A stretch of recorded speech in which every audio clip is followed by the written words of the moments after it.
I'm Peter Stempel. I'm an associate professor of landscape architecture with a focus on water-related resilience. I'm an architect and social scientist that works with physical scientists, and my work deals with climate adaptation.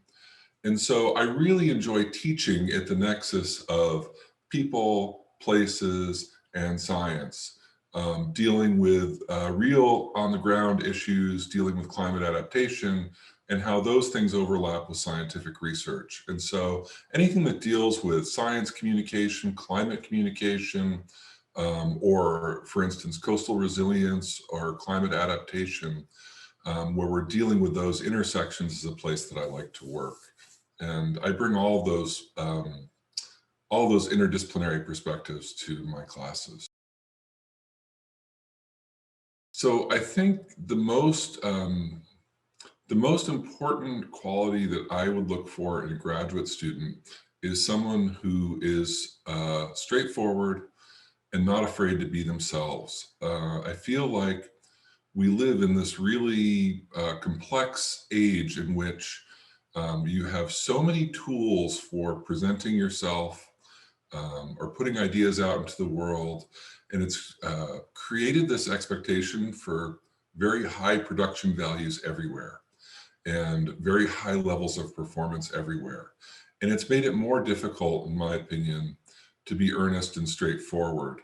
And I think reflecting my own interdisciplinary background, I think it's really valuable just to be really upfront about what you understand, what you don't understand, what your expertise is, what your expertise isn't, because that's what facilitates really engaging in a multidisciplinary and interdisciplinary context. And I think sometimes it's hard to do that.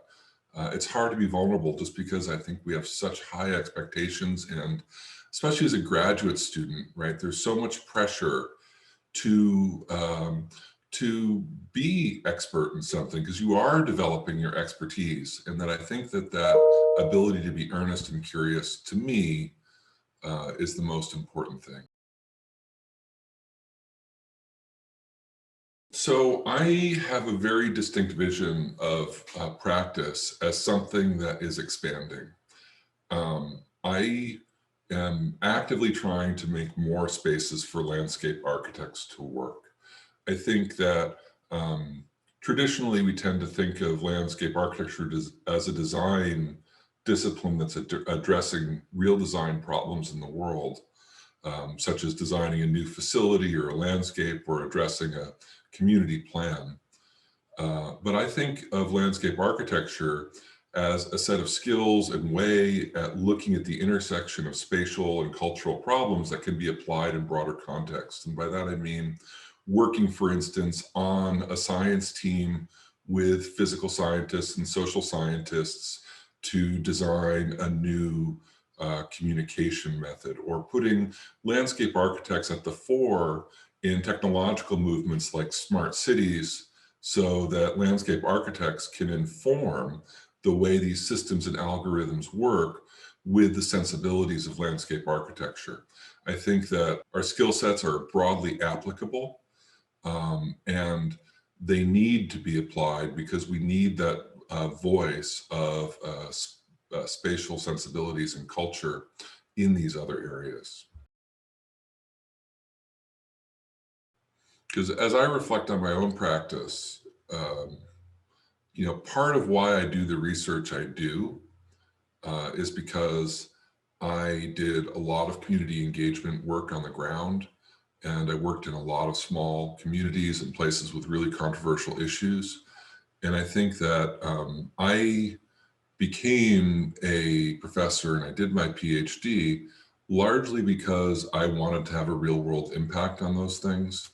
So I think the one thing that I haven't really mentioned is that the research I do really stems out of wanting to have a really constructive impact on practice.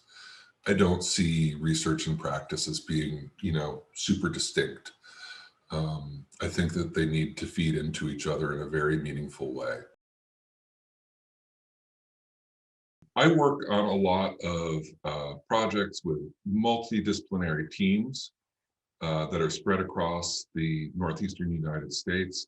And these are all projects dealing with climate adaptation or climate communication or engaging stakeholders and understanding coastal hazards. And these include, for instance, working with the National Park Service to do assessments of nor'easter impacts on several Northeast national parks, working with an interdisciplinary team on a DHS-funded project that's developing a new impact prediction system for hurricanes and qualitative data. And what's cool is these projects have a wide range of collaborators and a wide range of sites with really good data. And as someone who works with graduate students, it's really my goal to involve graduate students with these projects, and then also to make these sites and some of this data where it's appropriate available to graduate students to work with. Because ultimately, if we're going to train people to work in these new and interdisciplinary ways, people actually need to get some experience working hands-on with those kinds of things. And that includes attending team meetings and things like that.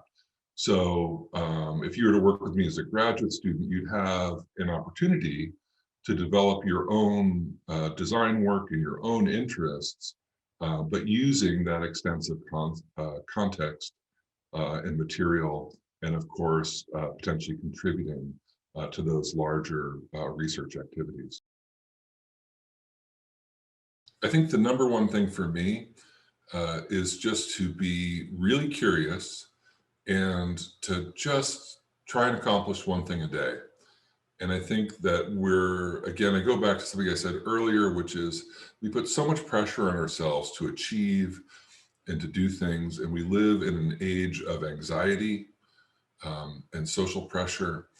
And the hardest thing, I think, is sometimes just to be able to sit down at your desk and work and focus. And one of the big challenges, I think, as a grad student engaging in design or research is the potential that you might sit down at your desk for hours and do something that doesn't pan out because you're asking a question and the question doesn't respond the way you thought it would. And I think that that's part of the process. And it may not contribute in the way you thought it should, but overall it does contribute to your work. And I think that part of receiving inspiration is just sitting at your desk, doing the work, one foot in front of the other, breaking down a big problem into little tiny problems. And I think if you can do that and keep your passion and your curiosity, right, the thing that motivates you to do that, I think you can accomplish an awful lot.